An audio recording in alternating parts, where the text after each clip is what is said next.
मुळे मराठवाडा आणि सोलापूर, बीड, जालना या भागामध्ये खूप मोठ्या प्रमाणात गावांचं शेतकऱ्यांचं नुकसान झालेलं आहे। या अतिवृष्टीमुळे अनेक लोकांचे संसार उद्ध्वस्त झालेले आहेत, शेतं वाहून गेलेले आहेत, पिकांचं मोठ्या प्रमाणात नुकसान झालेलं आहे, जनावरं वाहून गेलेले आहेत आणि नदीकाठी राहणाऱ्या नागरिकांची घरामध्ये पाणी शिरल्यामुळे घराचं प्रपंचाचं मोठ्या प्रमाणात नुकसान झालेलं आहे। सर्व साहित्य त्यांचं वाहून गेलेलं आहे। भारतीय जनता पार्टीच्या वतीनं आमचे नेते सन्माननीय देवेंद्रजी फडणवीस साहेब यांनी या सर्व भागाला भेटी देऊन शासनाच्या वतीनं सर्वतोपरी मदत करण्याचं काम सुरू केलेलं आहे। सन्माननीय उपमुख्यमंत्री एकनाथजी शिंदे साहेब, अजितदादा यांनीही भेटी दिलेल्या आहेत। परंतु भारतीय जनता पार्टीचे पदाधिकारी म्हणून कोल्हापूर जिल्ह्यातून दातृत्वाची मदत करण्याच्या दृष्टिकोनातून भारतीय जनता पार्टी आणि महाडिक परिवार यांच्या वतीनं आम्ही 5,000 कुटुंबांना 50 लाख रुपये सहायता निधी आणि त्या माध्यमातून एका कुटुंबाला 2 महिने 3 महिने पुरेल अशा पद्धतीचं घरगुती साहित्य, ज्याच्यामध्ये धान्य आहे, तेल आहे, साखर, मीठ, चटणी, मसाले, त्याचबरोबर कांदा, बटाटा, गव्हाचा आटा, ब्लँकेट, साडी, बेडशीट, टॉवेल। त्या ठिकाणी काही लोकांचे फोन आले होते की मच्छर मोठ्या प्रमाणात झालेले आहेत, तर त्या कॉइल्स ज्या असतात त्या गुड नाईटच्या कॉइल्स, सॅनिटरी नॅपकिन्स, असे एक किट एका कुटुंबाला पुरेल अशा पद्धतीचे 1500 किट्स आज आपण इथून रवाना करत आहोत। 3 दिवसापूर्वी अमल माडिक साहेबांनी एक ट्रक पाठवलेला होता, त्यामध्ये 1500 किट गेले होते। आणखीन 2 दिवसांना आणखीन एक ट्रक आमचा जाईल आणि त्याच्यानंतर ब्लँकेट, साड्या, सतरंजा आणि चटया याची मोठ्या प्रमाणात मागणी आहे, त्याचा एक ट्रक आम्ही कोल्हापुरातून पाठवत आहोत। कोल्हापूरनं नेहमीच दातृत्व आपलं दाखवलेलं आहे। आपल्याला संकट नवीन नाही आहे, महापूर नवीन नाही आहे। आपल्या भागात कधी महापूर आला तर आपल्या मोठ्या प्रमाणात मदत लोक करतायत। मी तमाम नागरिकांना कोल्हापूर जिल्ह्यातील आवाहन करतो की आपण सगळेजण दिवाळी खूप मोठ्या प्रमाणात साजरे करत असतो प्रत्येक वर्षी। गोडधोड असते, मिठाई असते, लोकांना गिफ्टिंग करतो।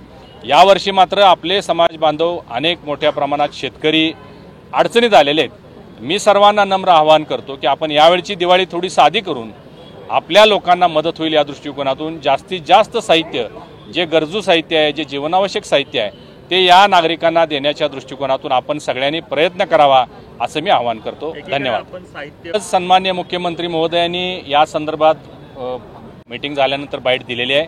सर्व बँकांना इन्स्ट्रक्शन दिलेले आहेत, कुठल्याही पद्धतीची वसुली करायची नाही आहे आणि त्याचबरोबर सर्वांना सरसकट पंचनाम्या होण्याच्या आधीसुद्धा मदत दिली गेली जाईल असं सांगितलेलं आहे आणि पंचनामेसुद्धा करण्याच्या दृष्टिकोनातून कुठलीही आडकाठी होऊ नये। मोबाईलवरून, ड्रोनवरून जरी शूटिंग करून पंचनामे केले तरी ते ग्राह्य धरले जातील आणि मोठ्या प्रमाणात मदत होईल। आजसुद्धा मंगळवार आहे, कॅबिनेटची बैठक आहे, आजसुद्धा मोठी मदत घोषणा पॅकेज जाहीर होईल असं मला अपेक्षित आहे। तर केंद्र सरकारकडून मोदींची भेट देखील घेतलेली आहे।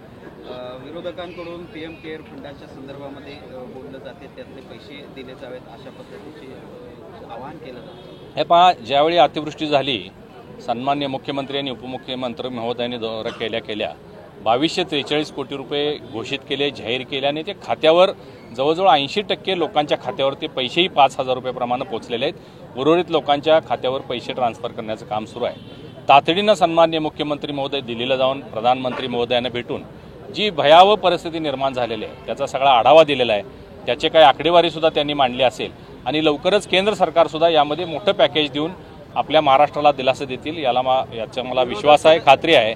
पीएम केअरबाबत बोलण्याचा अधिकार विरोधकांना नाही आहे। जे बोलतात त्यांचेच हात भ्रष्टाचारात बरबटलेले आहेत। मी आपल्याला सांगितल्याप्रमाणे प्रधानमंत्री महोदय संवेदनशील आहेत आणि लवकरच त्यांच्या संवेदनशीलपणाचा प्रभाव आपल्याला त्यांची घोषणा झाल्यानंतर लक्षात येईल।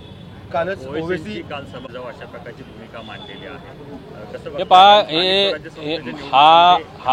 हा महाराष्ट्र एका विचारानं चालणारं राज्य आहे।